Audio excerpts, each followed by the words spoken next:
नमस्कार प्यारे मित्रों, आज बात करेंगे जो यूपीएससी कांस्टेबल का जो पेपर होने वाला है 23 तारीख से स्टार्ट है, 23 अगस्त से।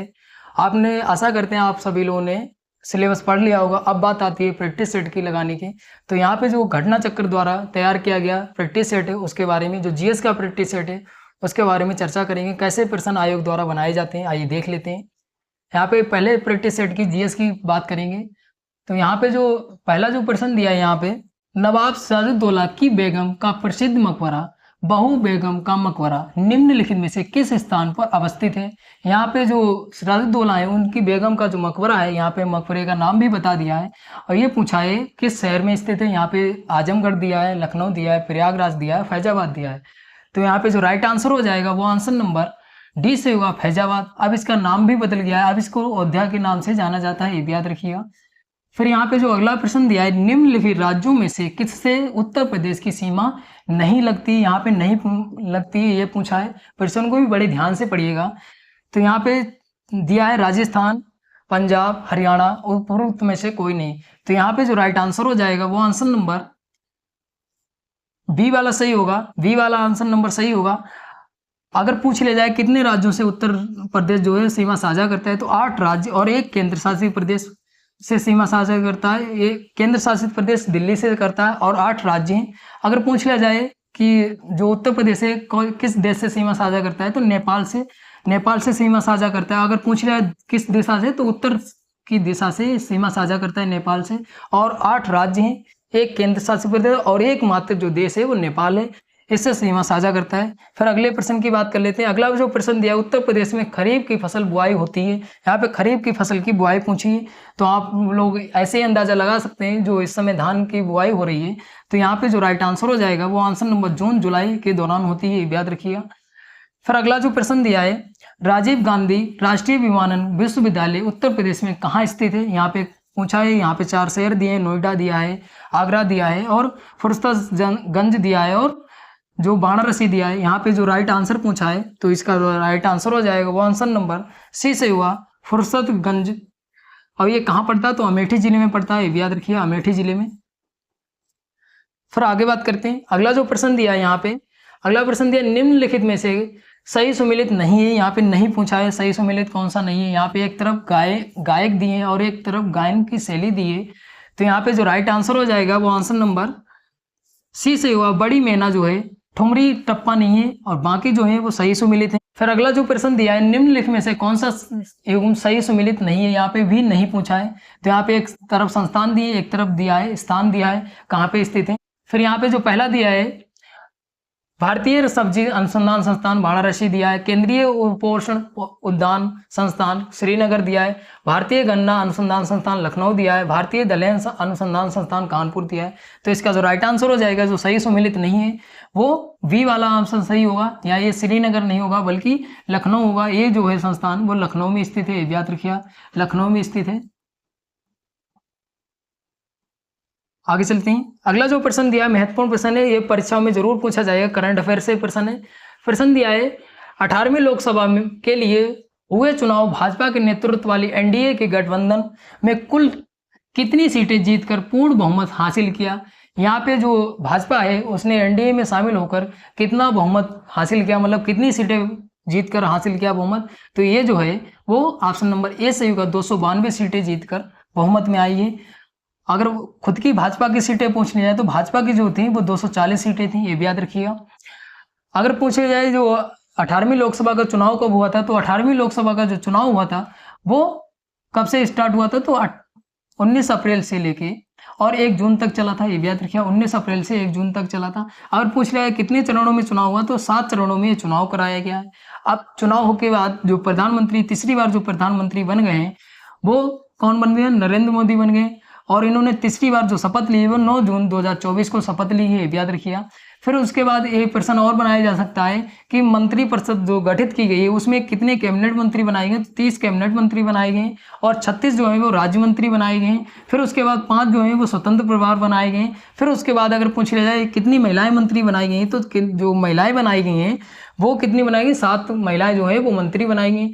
फिर इसके बाद भी प्रश्न बनाया जा सकता है कि जो 18वीं लोकसभा है वो कितनी सीटों पे चुनाव हुआ है, तो सीटों पे अगर चुनाव पूछ लिया जाए टोटल तो 542 सीटों पे चुनाव हुआ है। एक सीट जो थी वो सूरत की, जो मुकेश दलाल जी निर्विरोध ही चुने गए, तो इस सीट पे चुनाव ही नहीं हुआ है।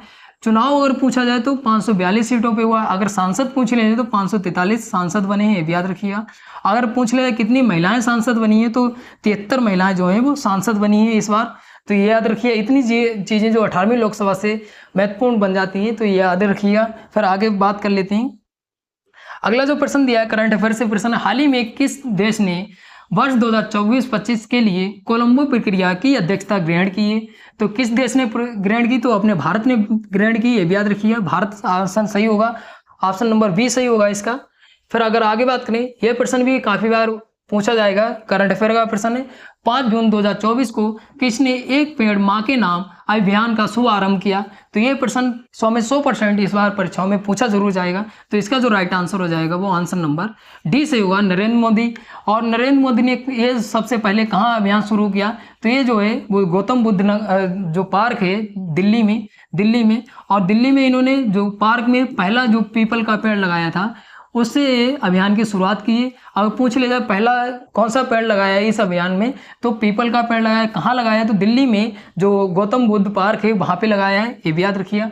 फिर अगर आगे बात करें तो हाल ही में किस देश ने आधिकारिक तौर पर अपनी अंतरिक्ष एजेंसी लॉन्च किया? तो ये किसने किया? तो दक्षिण कोरिया ने किया, ये भी याद रखिए, दक्षिण कोरिया ने किया। फिर आगे बात करें, जो अगला प्रश्न दिया है, मई 2024 में किस भारतीय प्रौद्योगिकी संस्थान के परिसर में डीआरडीओ औद्योगिक अकादमिक उत्कृष्टता केंद्र की स्थापना की गई? तो यहाँ पे पूछा है कौन से परिसर में की गई, तो यहाँ पे देख लेते हैं कौन सा परिसर होगा। तो यहाँ पे जो राइट आंसर हो जाएगा वो आंसर नंबर वी सही होगा, आंसर नंबर वी सही होगा। जो आईआईटी कानपुर है इसने की है, ये याद रखिए, आईआईटी कानपुर। फिर आगे चर्चा कर लेते हैं। अगला जो प्रश्न दिया है यहाँ पे, मई 2024 में स्वास्थ्य परिवार कल्याण मंत्रालय भारत सरकार ने किस खिलाड़ी को तंबाकू नियंत्रक के लिए ब्रांड एम्बेसडर नामित किया है? तो ये कौन सा खिलाड़ी है? तो ये जो खिलाड़ी हैं पीवी सिंधु हैं, ये भी याद रखिएगा। और अभी हाल ही में जो पेरिस में ओलंपिक हो रहा है वहाँ पे भी ये पीवी सिंधु जो है वो शामिल है ओलंपिक में, ये भी याद रखिएगा। फिर अगर आगे बात करें, जो अगला प्रश्न दिया है यहाँ पे, भूकंप की तीव्रता किस उपकरण द्वारा मापी जाती है? यहाँ पे भूकंप की तीव्रता पूछी है, किसके द्वारा मापी जाती है? तो ये जो मापी जाती है वो ऑप्शन नंबर डी सी हुआ, सिस्मोग्राफ के द्वारा मापी जाती है।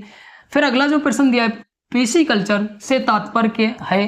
तो यहाँ पे जो पिसिकल्चर से तात्पर्य है ये मत्स्य पालन से, ऑप्शन नंबर सी सही होगा। और सेरिकल्चर अगर पूछ लिया जाए तो सेरिकल्चर जो है वो रेशम पालन से, याद रखिएगा। फिर अगले प्रश्न की बात कर लेते हैं। तो अगला जो प्रश्न दिया है यहाँ पे, ब्रिटिश ईस्ट इंडिया कंपनी द्वारा हिंदू विधवा पुनर्विवाह अधिनियम किस वर्ष पारित किया गया? तो यहाँ पे पूछा है किस वर्ष जो हिंदू विधवा पुनर्विवाह अधिनियम है वो किस वर्ष पारित किया गया? ये जो पारित किया गया है वो 1856 में पारित किया गया था, ये भी याद रखिएगा। ये प्रश्न बहुत चर्चित है, प्रश्न जरूर पूछा जाता है परीक्षाओं में। फिर अगर आगे बात करें, अगला प्रश्न जो दिया है, ब्रिटिश संसद के कौन से अधिनियम में कलकत्ता में सर्वोच्च न्यायालय की स्थापना करने की व्यवस्था की गई? यहाँ पे पूछा जो ब्रिटिश संसद थी उसमें कौन से अधिनियम था जो जिसपे सर्वोच्च न्यायालय की स्थापना की गई है?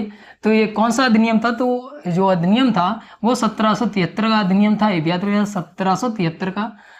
फिर आगे बात करें, जो अगला प्रश्न दिया है, रियाल किसकी मुद्रा है? यहाँ पे मुद्रा पूछ ली, ये प्रश्न काफी बार परीक्षाओं में पूछा गया है। तो रियाल जो है वो सऊदी अरब की मुद्रा है, याद रखिएगा। अगर बांग्लादेश की पूछ ली जाए तो बांग्लादेश की जो है वो टका मुद्रा है। फिर जो 18वां प्रश्न दिया है, बैंकिंग निम्नलिखित में से किस क्षेत्र का उदाहरण है? यहाँ पे उदाहरण पूछा किस क्षेत्र का उदाहरण है? तो बैंकिंग जो है तृतीय क्षेत्र का उदाहरण है, ऑप्शन नंबर बी सही होगा। फिर अगर आगे बात करें, ये प्रश्न बहुत बार पूछा गया है और वो आगे परीक्षाओं में पूछा भी जाएगा। प्रश्न दिया है, निम्नलिखित में से कौन सा एक यूनेस्को विश्व धरोहर स्थल में जो तमिलनाडु में स्थित है? यहाँ पे ये पूछा है कि जो कौन सा स्थल है जो यूनेस्को में शामिल है और जो स्पेशली तमिलनाडु में स्थित है? तो ये जो है वो ऑप्शन नंबर डी से हुआ, महाबलीपुरम में स्मारकों का समूह है जो है, और ये 2023 में शामिल किया गया है, याद रखिएगा, यूनेस्को में, तो याद रखिएगा। फिर अगला जो प्रश्न दिया है, राष्ट्रीय निर्यातक बीमा खाता निम्नलिखित में से किस मंत्रालय के नियंत्रण में आता है। मतलब ये पूछा है कि राष्ट्रीय निर्यातक बीमा खाता जो है वो किस मंत्रालय द्वारा संचालित किया जाता है। तो ये जो मंत्रालय द्वारा संचालित किया जाता है वो वाणिज्य उद्योग मंत्रालय द्वारा संचालित किया जाता है, ये भी याद रखिएगा। फिर अगर आगे बात करें, अगला प्रश्न दिया है यहाँ पे, भारत के जनसंख्या इतिहास में किन दशकों में जनसंख्या विस्फोट की अवधि कहा जाता है। यहाँ पे सबसे ज़्यादा जो जनसंख्या है वो कब बढ़ी थी, तो ये जो है वो ऑप्शन नंबर डी सही होगा, 1951 से 1981 के बीच बढ़ी थी, ये भी याद रखिए। एक प्रश्न और पूछा जाता है, जो 2001 से लेके और 2011 के बीच कितने प्रतिशत जो जनसंख्या है वो वृद्धि हुई है, तो 20.22% वृद्धि हुई है। अगर आप उत्तर प्रदेश की स्पेशली जो जनसंख्या है उसके बारे में वीडियो देखना चाहते हो, मैंने कल ही वीडियो अपलोड किए, तो उसमें संपूर्ण जानकारी दी है उत्तर प्रदेश के बारे में, स्पेशली उत्तर प्रदेश के बारे में आप देख सकते हैं, महत्वपूर्ण वीडियो है। आइए जान लेते हैं अगला जो प्रश्न दिया है 22 नंबर प्रश्न।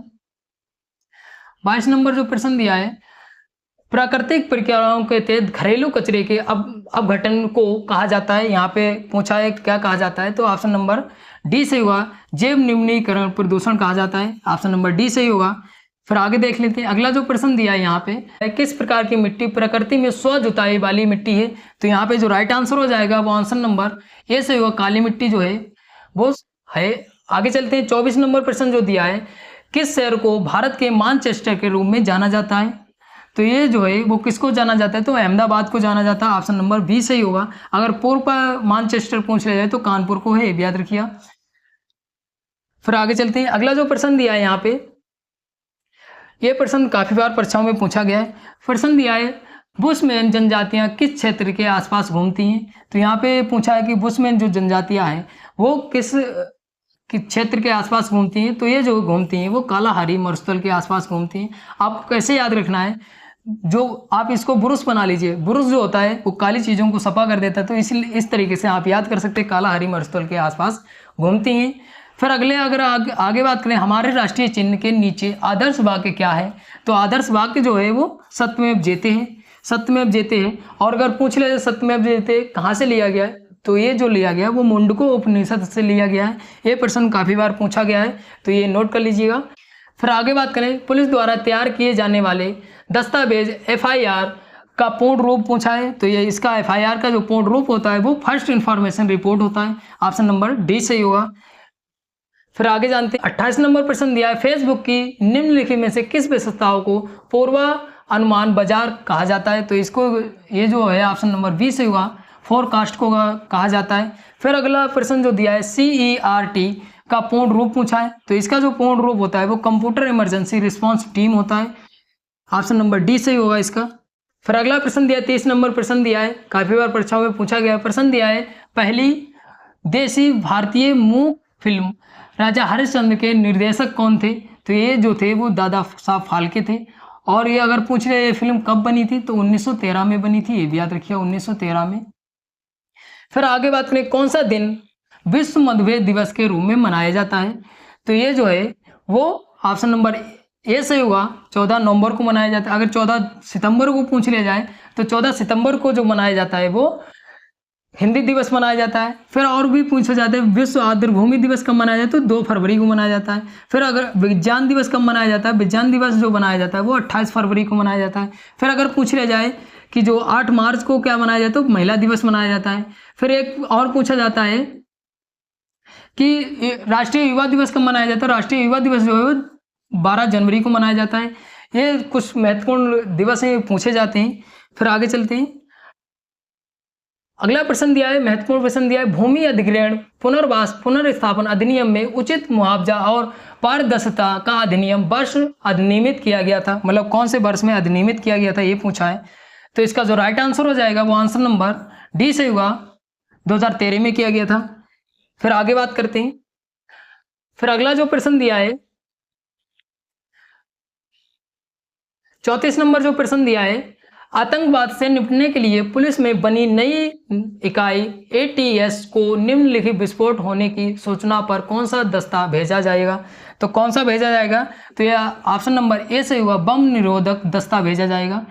फिर 35 नंबर प्रश्न दिया है, 35 नंबर प्रश्न में दिया है, एक प्रकार का साइबर अपराध है जिसमें बहुत अधिक संख्या में उपभोक्ताओं को अवांछित थोक संदेश अंधाधुंध भेजे जाते हैं। तो ये जो है वो ऑप्शन नंबर डी से होगा, अब संदेशन भेजा जाता है, ये भी याद रखिएगा। फिर आगे बात करते हैं, अगला जो 36 नंबर प्रश्न दिया है, 36 नंबर प्रश्न में देख लेते हैं कौन सा प्रश्न दिया है। तो ये जो प्रश्न दिया है, निम्न में से कौन सी संविधान सभा की एक समिति है जो जवाहरलाल नेहरू की अध्यक्षता में गठित नहीं हुई थी। यहाँ पे नहीं पूछा है, प्रश्न को भी बड़े ध्यान से पढ़िएगा। ये पूछा है जो जवाहरलाल नेहरू थे उसमें जो कौन सी समिति थी उनकी अध्यक्षता में गठित नहीं हुई थी। तो ये जो समिति थी वो ऑप्शन नंबर डी से हुआ, संचालन समिति थी जो इनकी अध्यक्षता में गठित नहीं की गई थी। फिर अगर आगे बात करें 37 नंबर प्रश्न की, 37 नंबर जो प्रश्न दिया है, धर्म, मूल, वंश, जाति, लिंग, जन्म स्थान के आधार पर विभेद का प्रतिनिषेध संविधान के निम्न अनुच्छेद में प्रदत्त है। कौन से अनुच्छेद में प्रदत्त है ये पूछा है। तो ये जो है वो ऑप्शन नंबर डी से होगा, अनुच्छेद 15 में है। फिर 38 नंबर की प्रश्न की बात करें, 38 नंबर प्रश्न में दिया है, भारत के संविधान का अनुच्छेद 243 निम्न में से किससे संबंधित है। 243 जो अनुच्छेद है वो कौन से किससे संबंधित है ये पूछा है। तो ऑप्शन नंबर सी से होगा, पंचायती राज प्रणाली से संबंधित है। तो यहाँ पे जो जीएस का पोर्शन था, जितने 38 प्रश्न आते हैं जीएस के, वो यहाँ पे जो घंटा चक्र द्वारा बनाया गया प्रैक्टिस सेट था उसके बारे में चर्चा की है। आपको जल्दी ही रीजनिंग मैथ की क्लास भी मिलेगी। आप इसलिए जो आपने जितना भी सिलेबस पढ़ा है उसके जब तक आप क्वेश्चन नहीं करेंगे, प्रश्न किस तरीके से आयोग बनाता है, तब तक आप परीक्षा में अच्छा स्कोर नहीं कर पाएंगे। तो आप प्रैक्टिस करना महत्वपूर्ण बन जाता है। तो आप मेरे चैनल से जुड़िए ताकि जो घटना चक्र द्वारा जो प्रैक्टिस सेट बनाए गए उसके बारे में आप रिवीजन कर सकें, जो सिलेबस है उसके बारे में रिवीजन कर सकें। तो आशा करते हैं आपको वीडियो अच्छी लगी होगी। अच्छी लगी तो लाइक शेयर कमेंट करिए। अगर कोई डाउट भी बचता है तो आप कमेंट करके पूछिए। धन्यवाद।